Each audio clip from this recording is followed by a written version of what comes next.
bakit sumampalataya? Upang magkaroon ng buhay na walang hanggan. Ang Diyos ay patuloy na naghahanap ng mga kaluluwa, nawa ang bawat tao ay tumugon sa tawag ng Diyos. Hanapin din natin ang Diyos upang masumpungan natin ang tunay na kapahingahan. Muli, salamat po sa inyo pong pakikinig sa umaga pong ito. At meron po tayo isang speaker pa para po sa sermon. Salamat po sa inyong pakikinig at magandang.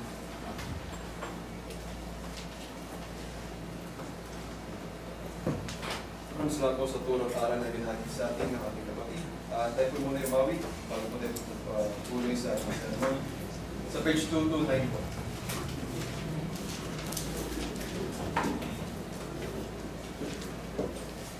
Page 229.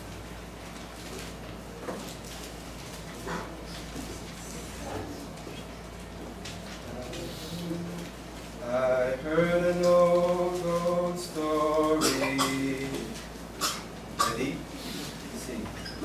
I heard an old story.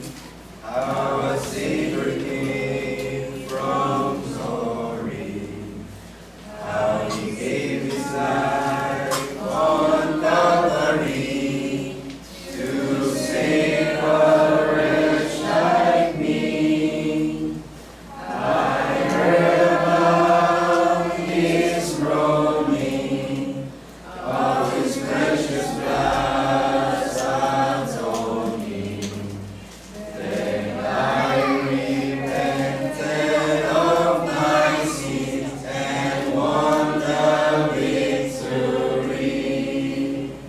Oh, victory in Jesus, my Savior forever. He sought me and bought me with his redeeming blood. He loved me ere I knew him, and all my love is due him. He plunged me to victory beneath the cleansing flood. I heard about the mansion he has built for me in glory, and I heard about the street of gold beyond the crystal sea, about angels singing and their own redemption story, and some sweet day I'll sing out there the song of victory. Oh, victory in Jesus, my Savior forever. He sought me and bought me with his redeeming blood. He loved me ere I knew him, and all my love is due him.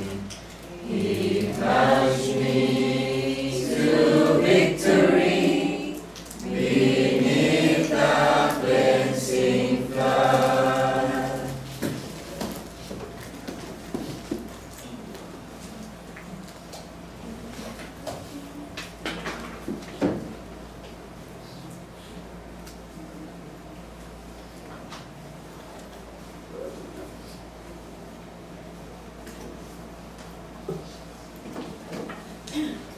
So good morning po sa ating lahat. Sa ngayon po ako ay mag-sermon sa araw na ito. Maraming salamat po sa Diyos na muli ay narito po tayo bawat isa upang magbahagi ng salita gayon din ay marinig ang kanyang mga aral. No? Ngayong araw po ay gusto ko pong share sa inyo ang isang lesson na nagpapatungkol sa lahat ng tao. Sa lahat ng tao na merong mga bagay na na-achieve or mga bagay na hinahangad o gusto natin. No? May mga bagay na kailangan natin para mabuhay. Mga essential or daily needs natin tulad na lang po ng mga garahan, pagkain, damit, at iba pa. At ganyan din, meron ding mga bagay na kung isipin din po natin, hindi naman natin kailangan, pero gusto nating makuha. No? Mga bagay na nagbibigay sa atin ng saya or experience. Ngunit, may mga tao din na hindi na makontento sa kung ano yung meron sa kanila. At minsan naging greedy o sakit na. Kaya sa araw po na ito, ang pamagat po ng ating sermon ay contentment in life. No? Isang attitude na dapat alam na bago po sa atin. Ganyan din ay dapat pinapractice din natin sa araw-araw ng pamumuhay. So ngayon, naghanda po ako ng 4 na goals or objective para sa ating pag-aaral. No?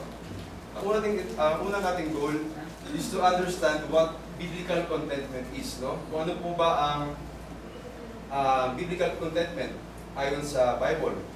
Ganyan din ang ating second goal is to know why contentment matters to God. No? Bakit po ba mahalaga sa Diyos ang pagiging kontento ng bawat isa? And our third goal is to learn how to develop contentment. No? Matututunan po natin kung paano natin ma-develop yung contentment as a tao. And our last and fourth goal is to apply contentment in our daily life. O real life application po ng contentment or pagiging kontento sa buhay natin. Ngayon, magsimula po tayo kung ano po ba ang ibig sabihin ng contentment. No? Ano po ba ang definition niya? According sa Google. No? So according to Google, contentment is a state of peaceful happiness and satisfaction. So sa Tagalog, ang pagiging kontento daw po ay isang kaligayahan, mapayapa, at yun din ay mayroong satisfaction o kasiyahan.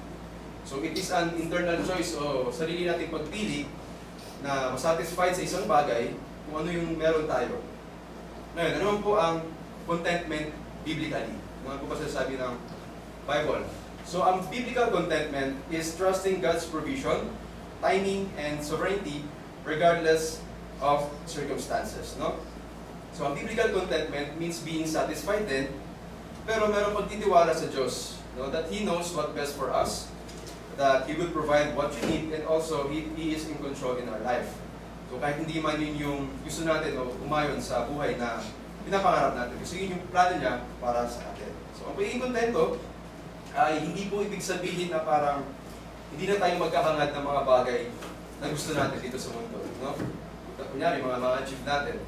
Kundi, ilayo tayo sa makamundong gawain, no? Sa makamundong impluensya, na gayon din ay ikalalayo natin sa Panginoon. Tulad po ng sinabi sa Hebrews chapter 13, verse 5 sa English, keep your life free from love of money and be content with what you have. For He has said, I will never leave you nor forsake you. So, contentment is not giving up kung ano yung goals or gusto natin sa buhay. But instead, to find satisfaction sa Panginoon na hindi sa anumang bagay na meron tayo o sa estado ng buhay natin. So, one good example sa Bible natin is yung kwento ni Paul or ni Apostol Pablo. No? Naranasan ni Apostol Pablo yung kahirapan at yun din yung kasaganan, yung kagutuman at kapunuan, at yun din yung kalayan at yung pagkakakulong. Pero kanya sinabi na sa anumang sitwasyon ay natuto siyang maging kontento. No? Pero sa paanong paraan? Basahin natin sa Philippians chapter 4, verse 11 to 13. Sa English, not that I am speaking of being in need, for I have learned, in whatever situation I am, to be content. So 12, I know how to be brought low, and I know how to abound. In any and every circumstance, I have learned the secret of facing plenty and hunger. Noong natutunan niya yung paano harapin yung kapunuan at yung kagutuman, abundance and need, yung kasaganan at kahirapan. At sa 13, sinabi niya na I can do all things through Him who strengthens me. So sa paraan na yun, pinapakita ni Apostol Pablo na ang contentment ay nanggagaling kay Kristo. Kasi siya ay nagbibigay ng kalakasan sa bawat isa sa atin. At hindi sa mga sitwasyon o kinalagyan ng bawat isa.